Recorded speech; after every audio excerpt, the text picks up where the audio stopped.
Hello, good morning, good afternoon, good evening. Welcome po sa video na to. So on this video, ipapakita ko po sa inyo kung paano magte-trade using a mobile phone. Okay? So kung paano tayo magte-trade kay Boomerang na gamit natin ang mobile. So let's dive in and I hope you will learn on this video. Okay? So first, at your mobile, so nasa homepage kayo, so you need to go to your MetaMask app. Okay? So let's go to our MetaMask app. Okay, then press open the MetaMask. Okay. Once nag-open na yung MetaMask nyo, okay. Yan. So, nandito na tayo sa MetaMask natin. So, right now, pupuntahan natin yung address kung saan connected yung, yung ating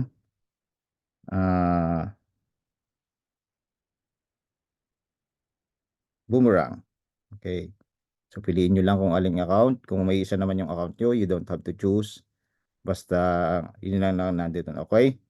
Tapos, pagka nandyan na, magpapalit kayo ng network. So, kailangan nyo palitan ng network na Polygon. So, nakita nyo yung Polygon. I-click nyo yung Polygon.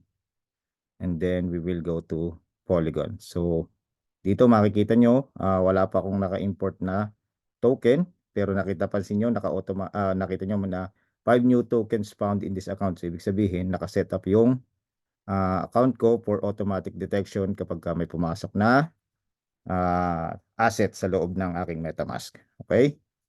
So, hindi ko na muna i-click yan. O sige, sige, click ko na para makita nyo kung ano mangyayari. So, pag kinilik nyo yan, lalabas dyan yung mga tokens na available ko. So, nakikita nyo lahat yan may asset. So, ibig sabihin, ayan, available na yan. So, i-click nyo lang yung import and then magpapopulate na lahat yung account nyo. So, hindi ko lang i-import for the sake of this video. So, at least kaya nyo nang gawin yan. Okay? So, next yung gagawin ay pupunta kayo sa browser ni MetaMask. So, ang browser ni MetaMask is the icon below. So, mabilangan nyo yung pang-apat. So, the first is the wallet. The second is the transaction history. Tapos, yung third is the blue with arrow up and down. And then, the next one is you're going to click. Okay? Pag click nyo yan, mapupunta kayo kay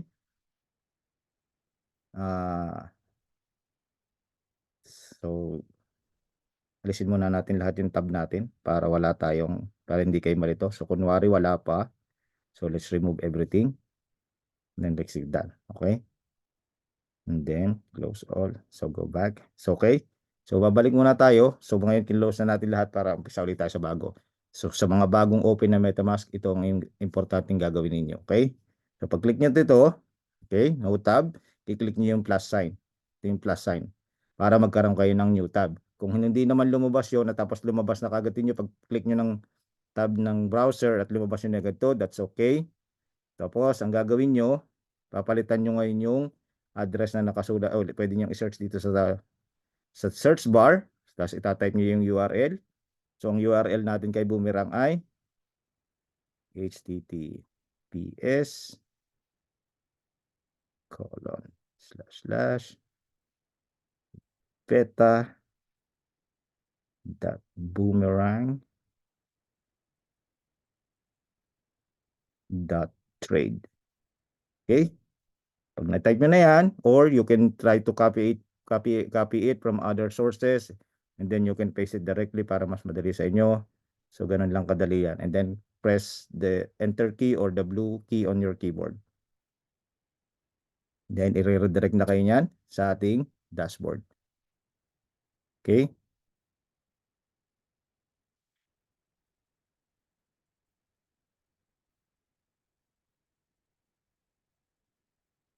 Yan. Pumunta na tayo ngayon sa ating dashboard, no? So, para sa paghanap nyo ng pair, yan, makikita nyo man yung market opportunities. Gumagalaw lang yan. Very easy. Titingnan natin, nandito rin lahat sa baba yung details na kailangan natin. Yan. So, walang pinagkaiba. Humaba lang siya pag ini-scroll natin, di ba? So ngayon, kung gusto niyo itong market opportunities, nakikita niyo yung marami rather than nag-i-scroll, madali lang yan. Ang gagawin nyo, ipipress nyo itong number 1 na to. Yan. Okay. Tapos, magpa-plus lang kayo. Plus 1. So, ilagay uli natin yung beta.boomerang.trade. Okay. Beta.boomerang.trade.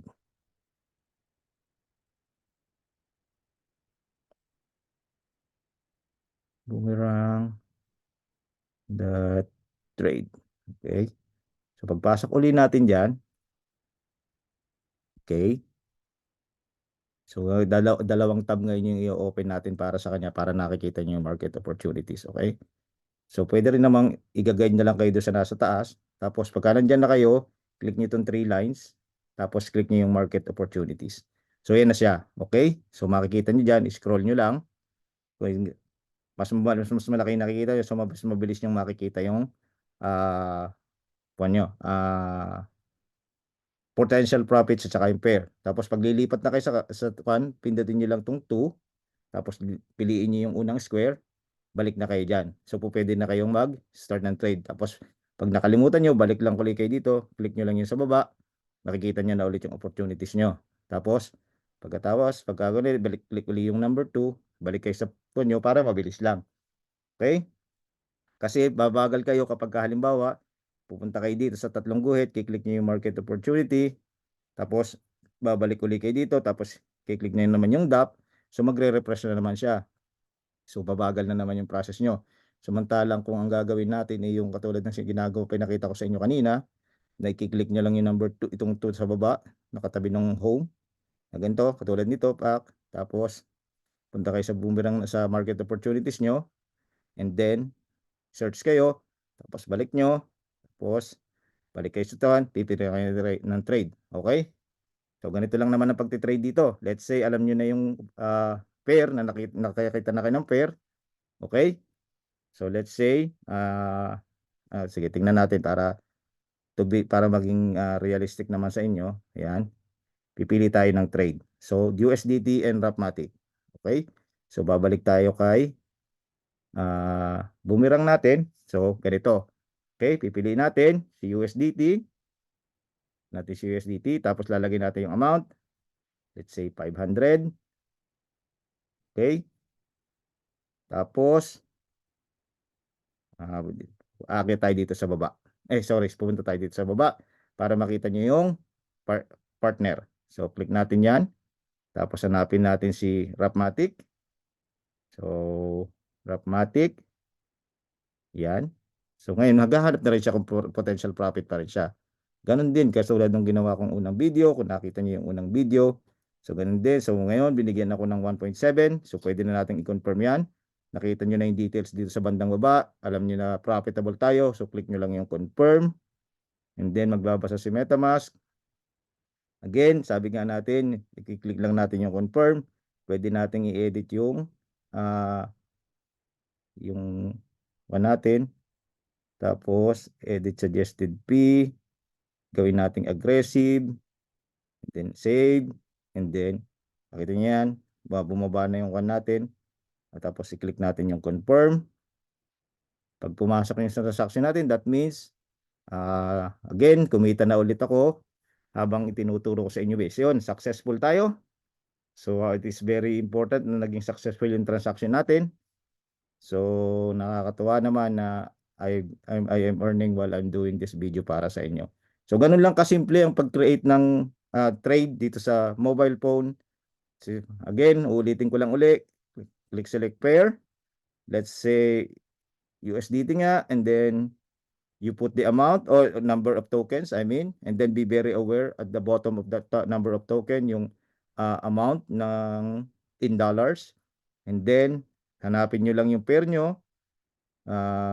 Pwede nyo itago yung yan, and then punta kayo sa baba, tapos click nyo yung select, and then let's say yung pair.